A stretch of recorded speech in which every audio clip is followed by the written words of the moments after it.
Hi everyone, I hope आप सब लोग बहुत अच्छे से होंगे। तो आज हम डिस्कस करेंगे BSOC 102 जो कि सोशियोलॉजी ऑफ इंडिया है। और अगर आप सोशियोलॉजी में ऑनर्स कर रहे हैं तो आपको फिर ये करना पड़ेगा ये, ठीक है।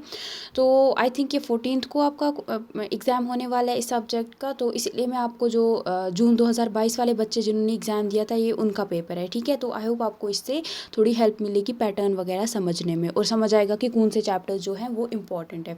तो सबसे पहले आपको 8 सवाल दिए गए हैं, यस। और उसके बाद आपको कोई 5 करने हैं, ठीक है। तो हर कोई जो सवाल है उसको एटलीस्ट आपको 400 वर्ड्स में लिखना है, यानी 4 to 5 पेजेस पे लिखना है। तो हर एक सवाल के आपको 20 मार्क्स मिलेंगे। तो सबसे पहले आपको बताना था discuss the colonial perspectives to study India. तो कॉलोनियल जो पर्सपेक्टिव्स हैं, जैसे JS मिल वगैरह हैं, अलग अलग जो ऑथर्स थे, जो हिस्टोरियंस थे, उन्होंने जो हैं कैसे आपको, या सोशियोलॉजिस्ट जो थे उनके हिसाब से जो कॉलोनियल पर्सपेक्टिव को उनके माइंड में था जब ब्रिटिशर्स थे इंडिया में, तो उनके हिसाब से कैसे इंडिया की स्टडी की गई उस दौरान, ठीक है। या कैसे अगर हम कॉलोनियल पर्सपेक्टिव को जब भी माइंड में रख के इंडिया की स्टडी करते हैं तो क्या वहाँ से निकलता है फिर, ठीक है, कैसे फिर हम इंडिया को देखते हैं। तो ये था आपका, या उन्होंने जब स्टडी की थी उनके हिसाब से क्या इंडिया की सोसाइटी के बारे में आपको पता चलता है। फिर आपको बताना था describe the ideological perspective and give its critic with examples. तो फिर आपको बताना था आइडियोलॉजिकल पर्सपेक्टिव क्या होता है और आपका इसका क्रिटिक बताना था। क्रिटिक ये नहीं है कि इसकी आपको ये बताना था क्या है क्या नहीं, इसमें आपको बताना था कि इसके मतलब इसके अपोजिट में आपको बताना था, खिलाफ बताना था कि इसके क्या क्या नुकसान है, डिसएडवांटेजेस हैं, ठीक है।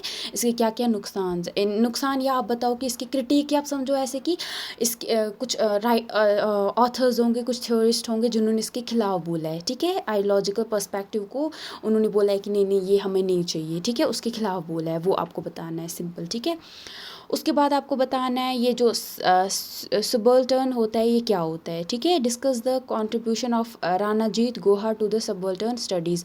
तो सबल्टर्न क्या होता है, और ये जो रानाजीत गुहा थे उन्होंने सबल्टर्न स्टडीज़ में क्या हमें दिया है, ठीक है। फिर आपको बताना है फॉर्मल और इनफॉर्मल इकॉनमी जो है इंडिया की, उसके फीचर्स आपको बताने थे।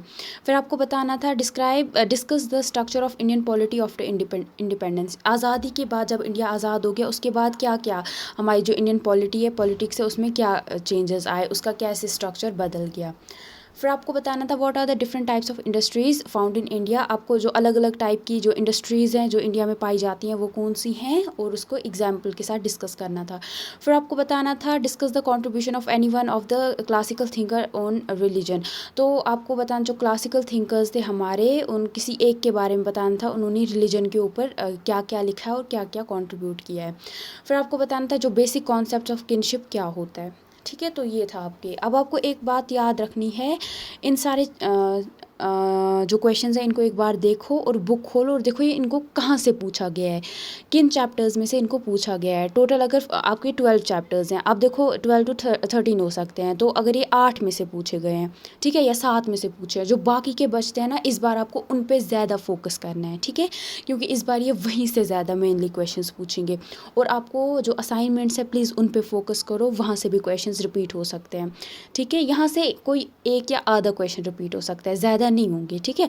तो मेनली आपको देखना है कि कौन से चैप्टर्स है जिनके बारे में इन्होंने इस क्वेश्चन पेपर में आपको कुछ नहीं पूछा है, और फिर उन पे आप फोकस करो, और फिर असाइनमेंट्स को आप देख लो एक बार, ठीक है। और ये आप देखोगे अपना हिंदी वाले जो हिंदी मीडियम के बच्चे हैं उनके लिए, ठीक है।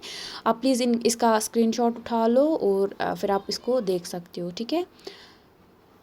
Thank you.